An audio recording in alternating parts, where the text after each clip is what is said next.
ಈ ಮಧ್ಯದಲ್ಲಿ ಸ್ವತಃ AICC ಅಧ್ಯಕ್ಷರೇ ಎಷ್ಟು ಖಡಕ್ಕಾಗಿ ಎಚ್ಚರಿಕೆ ಕೊಡಬೇಕಾಗಿತ್ತು ಅಷ್ಟು ಖಡಕ್ಕಾಗಿ ಎಚ್ಚರಿಕೆ ಕೊಟ್ಟರು. ಇವತ್ತು ಬಾಯಿ ಮುಚ್ಕೊಂಡಿರ್ಬೇಕು ಅಂತ ಅದಾದ ಮೇಲೆ ಎಲ್ಲ ಮಾಧ್ಯಮಗಳನ್ನು ಕರೆದು ಇನ್ನೊಂದು ಹೇಳಿಕೆ ಕೊಟ್ಟಿದ್ದಾರೆ. AICC ಅಧ್ಯಕ್ಷರ ಹೇಳಿಕೆಗಿಂತ ಮೊದಲೇ ಇನ್ನೊಂದು ಸಣ್ಣದು ಇಂಥದ್ದೇ ಒಂದು ಆಸಿಫ್ ಸೇಠ್ ಬೆಳಗಾವಿ ಉತ್ತರ ವಿಧಾನಸಭಾ ಕ್ಷೇತ್ರದ ಶಾಸಕರು, ನಾವೊಂದು 15 ಜನ MLAಗಳು ಸ್ನೇಹಿತರು ಎಲ್ಲ ಸೇರ್ಕೊಂಡು ದುಬೈ ಟ್ರಿಪ್ಪಿಗೆ ಹೊರಟಿದ್ದೀವಿ, ಇನ್ನೇನು ಫ್ಲೈಟ್ ಟಿಕೆಟ್ ಬುಕ್ ಮಾಡಿಸ್ಬೇಕು ಅಂದರು. ಸತೀಶ್ ಜಾರಕಿಹೊಳಿ ಅವರು ಬರ್ತಿಲ್ಲ, ಬಟ್ ನಾವೆಲ್ಲ ಹೋಗ್ತಾ ಇದ್ದೀವಿ. ಇವರು ಸತೀಶ್ ಜಾರಕಿಹೊಳಿ ಅವರು ಅತ್ಯಾಪ್ತರು ಆಸಿಫ್ ಸೇಠ್ ನೋಡಿ. ಅಂದರೆ DK ಶಿವಕುಮಾರ್ ಬರೀ ಹಿಂಗೆ ಫೈಟಿಂಗ್ ಮಾಡ್ಕೊಂಡಿರಲಿ ಅಂತ ಉದ್ದೇಶ ಹಾಗೆ ಇದ್ದಂಗಿದೆ. ಇದು ಮೊದಲು ಹಾಸನದಲ್ಲಿ ಸಿದ್ದರಾಮಯ್ಯ ಸ್ವಾಭಿಮಾನಿ ಸಮಾವೇಶ ಮಾಡೋದಕ್ಕೆ ಹೊರಟರು. DK ಶಿವಕುಮಾರ್ ದಿಲ್ಲಿಗೆ ಹೋಗಿ ನಾಯಕರ ಹತ್ರ ಹೇಳಿಸಿ ಅದು ಸಿದ್ದರಾಮಯ್ಯ ಸ್ವಾಭಿಮಾನಿ ಸಮಾವೇಶ ಆಗೋದು ಬೇಡ ಅಂತೇಳಿ ಅದನ್ನು ಕರ್ನಾಟಕ ಕಾಂಗ್ರೆಸ್ನ ಸಮಾವೇಶವನ್ನಾಗಿ ಬದಲಾಯಿಸಿದರು.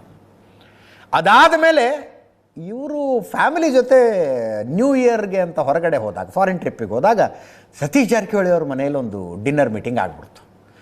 ಮೊದಲೇ ಗೊತ್ತಾಗಿದ್ದರೆ DK ಶಿವಕುಮಾರ್ ಅದನ್ನೂ ನಿಲ್ಲಿಸ್ತಿದ್ರು ಏನೋ ಗೊತ್ತಿಲ್ಲ. ಅದಾಗಿ ಸೀದಾ DK ಶಿವಕುಮಾರ್ ಅವರು ದಿಲ್ಲಿಗೆ ಬಂದು ಹೇಳಿದ್ರ ಡಾಕ್ಟರ್ ಪರಮೇಶ್ವರ್ SC ಮತ್ತು ST ಸಮುದಾಯದ ಶಾಸಕರುಗಳಿಗೆ ಒಂದು ಡಿನ್ನರ್ ಮೀಟಿಂಗು ಅಂತ ಘೋಷಣೆ ಮಾಡಿದ್ರು. ರಣದೀಪ್ ಸಿಂಗ್ ಸುರ್ಜೇವಾಲಾ ಪರಮೇಶ್ವರ್ಗೆ ಫೋನ್ ಮಾಡಿ ಮಾಡಬೇಡಿ ಡಿನ್ನರ್ ಮೀಟನ್ನು ಅಂತ ಹೇಳಿದ್ರು. ಅದನ್ನು ಪರಮೇಶ್ವರ್ ರಣದೀಪ್ ಸಿಂಗ್ ಸುರ್ಜೇವಾಲಾ ಹೇಳಿದ್ದಕ್ಕೆ ನಾವು ಇದನ್ನು ಮುಂದೂಡ್ತಾ ಇದ್ದೀವಿ ಅಂತ ಪ್ರೆಸ್ ನೋಟು ಕೊಟ್ಟರು. ಅದನ್ನು ನಿಲ್ಲಿಸಬೇಕಾಗಿ ಬಂತು. ಅದೆಲ್ಲದರ ಮಧ್ಯದಲ್ಲಿ ಸ್ವಲ್ಪ ದಿನಗಳಿಂದ ಸುದ್ದಿ ಇರಲಿಲ್ಲ ಜಾತಿ ಗಣತಿಯ ವರದಿ. ಅದು ಏಕಾಏಕಿ ಕ್ಯಾಬಿನೆಟ್ಟಿಗೆ ತರ್ತೀವಿ ಅಂತ ಹೊರಟರು. DK ಶಿವಕುಮಾರ್ ಅದನ್ನೂ ನಿಲ್ಲಿಸಬೇಕಾಗಿ ಸಹಜ ಹಂಗೆ ಅನಿಸುತ್ತದು. ಗುರುವಾರದ ಕ್ಯಾಬಿನೆಟ್ ಮೀಟಿಂಗಿಗೆ ಬರಬೇಕಾಗಿತ್ತು, ಏಕಾಏಕಿ ಬರೋದಿಲ್ಲ ಅಂತ ಹೇಳಿದ್ರು. ಅಂದರೆ DK ಶಿವಕುಮಾರ್ ದಿಲ್ಲಿಲಿ ಮುಖ್ಯಮಂತ್ರಿಗಳು ಉಪಮುಖ್ಯಮಂತ್ರಿಗಳು ಇಬ್ಬರು ದಿಲ್ಲಿಲಿದ್ದಾಗ ದಿಲ್ಲಿಲಿ ಸಿದ್ದರಾಮಯ್ಯನವರು ಹೇಳಿದ್ರು ಬರ್ತಾ ಇಲ್ಲ ಅದು ಅಂತ. ಈಗ ಈ ಫಾರಿನ್ ಟ್ರಿಪ್ಪು ಅಂತಿದ್ದಾರೆ. ಹೆಂಗೂ ಅಂತ ತಡ್ಕೋಬೇಕು ಜೀವ, ನೀವೇ ಹೇಳಿ. ಆಸಿಫ್ ಸೇಠ್ ಅವ್ರು ಹೇಳ್ತಾ ಇದ್ದಾರೆ 15 MLAಗಳು ಕೆಲವು ಸ್ನೇಹಿತರು ಎಲ್ಲರೂ ಸೇರ್ಕೊಂಡು ದುಬೈ ಪ್ರವಾಸಕ್ಕೆ ಹೋಗ್ತಾ ಇದ್ದೀವಿ, ವಿಮಾನದ ಟಿಕೆಟ್ ಬುಕ್ ಮಾಡ್ತಿದ್ದೀವಿ ಅಂತ. ಕೇಳಿಸ್ಕೊಳ್ಳಿ ಒಮ್ಮೆ. ಈಗ ದುಬೈಗೆ ಹೋಗ್ತಾ ಇದ್ದೀವಿ. ಯಾರು ಸರ್? ನಾವು 15 ಜನ ನಮ್ಮ ಸ್ನೇಹಿತರು ಎಲ್ಲ ಇದ್ದಾರೆ. ಇಲ್ಲ ನಮ್ಮ ಫ್ರೆಂಡ್ಸ್ ಯಾರಿದ್ದಾರೆ ಶಾಸಕರು ಅಷ್ಟೇ. ಇಲ್ಲ ಯಾವಾಗ ಟಿಕೆಟ್ ಸಿಗ್ತೈತಿ ಹೋಗೋದು. ಈ ಸತೀಶ್ ಜಾರಕಿಹೊಳಿ ಆಪ್ತ 30ಕ್ಕೂ ಅಧಿಕ ಶಾಸಕರು ದುಬೈ ಹೊಂಟಿದ್ದಾರೆ. ನೋಡಪ್ಪ, ನನಗೆ ಅವೆಲ್ಲ ಏನು ಗೊತ್ತಿಲ್ಲ, ನಾನು ಅದೇನು ಮಾತಾಡೋಕೆ ಹೋಗೋದಿಲ್ಲ, ಅರ್ಥ ಆಯ್ತಾ? ನಾಳೆ ಸುರ್ಜೇವಾಲಾ ಸಾಹೇಬರು ಇಲ್ಲೇ ಇದ್ದಾರೆ, ಅವ್ರನ್ನ ಭೇಟಿ ಮಾಡಿಕೊಂಡು ನೀವೇನು ಬೇಕಾದ್ರೂ ಮಾತಾಡ್ಕೊಳ್ಳಿ. ನನಗೂ ಇದಕ್ಕೂ ಯಾವ ಸಂಬಂಧನೂ ಇಲ್ಲ. ನಾನೇನಿದ್ರು ನಾನುಂಟು, ಪಕ್ಷದ ಸಂಘಟನೆ ಉಂಟು. ಇದೆಲ್ಲ ಆದ ಮೇಲೆ ಮಲ್ಲಿಕಾರ್ಜುನ ಖರ್ಗೆ ಅವರ ಹೇಳಿಕೆ ಬಂದಿದ್ದು. ಬೆಂಗಳೂರಿನಲ್ಲೇ ಇದ್ದಾರೆ. ಬಹಿರಂಗ ಹೇಳಿಕೆ ಯಾರೂ ಕೊಡಬಾರದು, ಇದು ನನ್ನ ಸೂಚನೆ. ಏನೇ ಡಿಸೈಡ್ ಮಾಡೋದಿದ್ರು ಹೈಕಮಾಂಡ್ ಇದೆ, ನಾವಿದ್ದೀವಿ. ರಾಹುಲ್ ಗಾಂಧಿ ಇದ್ದಾರೆ, ಸೋನಿಯಾ ಗಾಂಧಿ ಇದ್ದಾರೆ. ನಾವೆಲ್ಲ ಕೂತು ಸೂಕ್ತ ಕಾಲದಲ್ಲಿ ನಿರ್ಣಯ ಮಾಡ್ತೀವಿ. ಸೂಕ್ತ ಕಾಲದಲ್ಲಿ ನಿರ್ಣಯ ಮಾಡ್ತೀವಿ. ಬದಲಾವಣೆ ಎಲ್ಲಿದೆ ಬದಲಾವಣೆ? ಸೂಕ್ತ ಕಾಲ ನಾಳೆ ನಾಡಿದ್ದು ಅಲ್ಲ ಸೂಕ್ತ ಕಾಲ. ಗ್ಯಾರಂಟಿ ನಿಭಾಯಿಸಬೇಕಾಗಿದೆ ಈಗ ಮೊದಲ ನಾವು ಮನಸ್ಸು ಮಾಡಿದ್ರೆ ಏನು ಬೇಕಾದರೂ ಮಾಡ್ತೀವಿ ಇತ್ಯಾದಿ. ಪೂರ್ತಿ ನೀವು ಕೇಳಿಸ್ಕೊಂಬಿಡಿ ಒಂದ್ಸಲ. ಇಂಥ ಹೇಳಿಕೆಗಳನ್ನು ಯಾರೂ ಕೊಡಬಾರ್ದು. ಇದು ನನ್ನ ಮೊದಲನೇ ಸೂಚನೆ.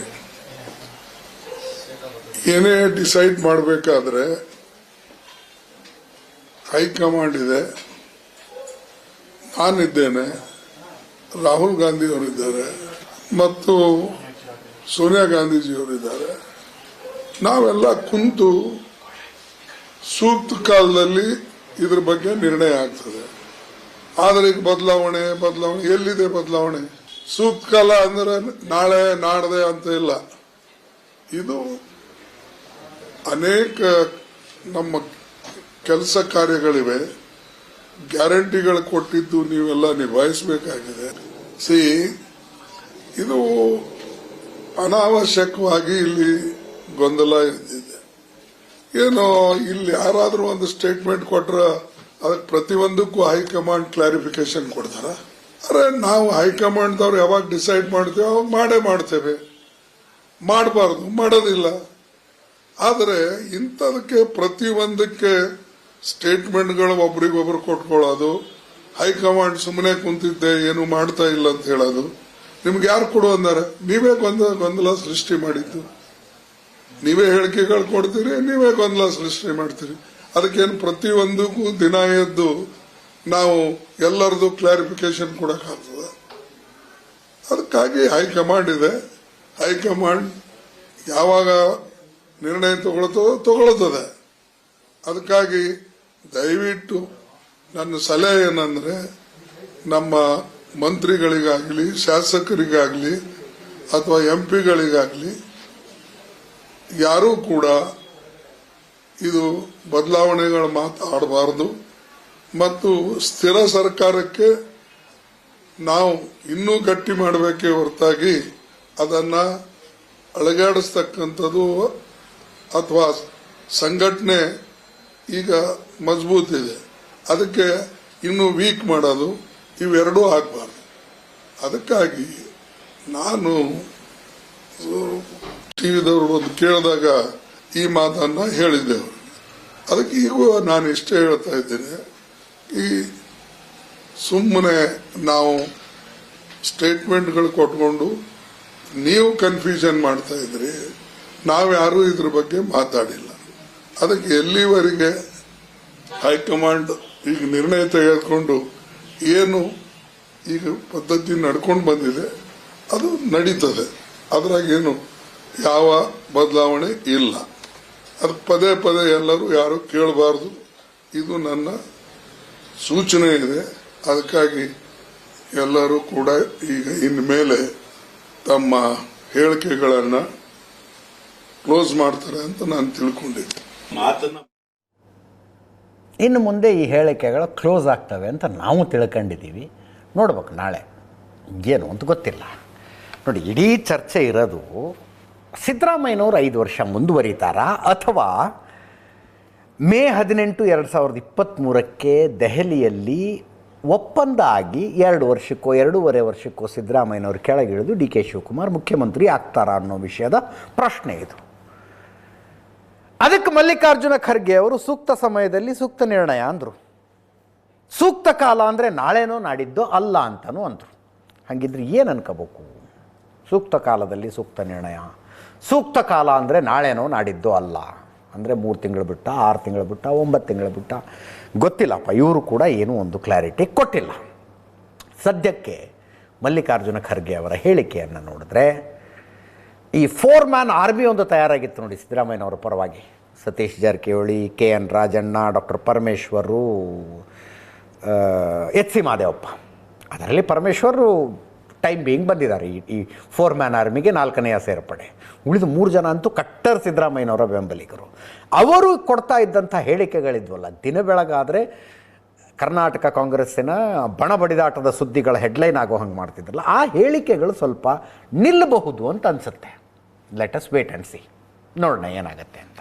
ಇದೇನಾಗಿದೆ, ಡಿ ಕೆ ಶಿವಕುಮಾರ್ ಅವರು ಒಂದು ನ್ಯಾಷನಲ್ ಚಾನಲ್ಗೆ ಇಂಟರ್ವ್ಯೂ ಕೊಟ್ಟರು. ಒಂದು ಒಪ್ಪಂದ ಆಗಿದೆ, ಆ ಒಪ್ಪಂದದ ದಿನದ ದಾರಿ ಕಾಯ್ತಾ ಇದ್ದೀನಿ ನಾನು ಅಂತ.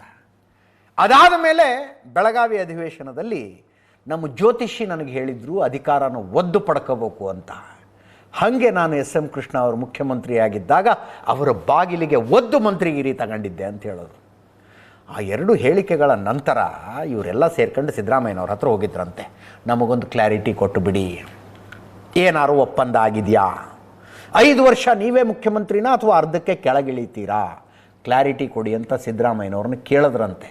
ಸಿದ್ದರಾಮಯ್ಯನವ್ರು ಯಾವ ಒಪ್ಪಂದನೂ ಇಲ್ಲ, ಏನೂ ಇಲ್ಲ, ಅಂಥದ್ದೇನೂ ಆಗಿಲ್ಲ, ಬೇಕಿದ್ರೆ ರಾಹುಲ್ ಗಾಂಧಿ ಅವ್ರನ್ನೇ ಕೇಳಿ ಅಂದ್ರಂತೆ.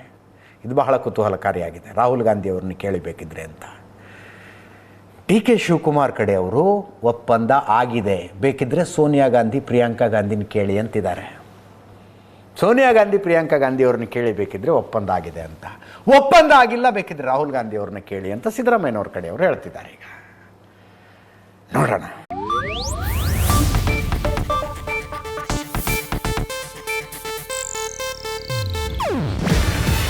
ಇದು ಏಷ್ಯಾನೆಟ್ ನ್ಯೂಸ್ ನೆಟ್ವರ್ಕ್ ಪ್ರಸ್ತುತಿ. ನೀವು ನೋಡ್ತಿದ್ದೀರಾ ಏಷ್ಯಾನೆಟ್ ಸುವರ್ಣ ನ್ಯೂಸ್.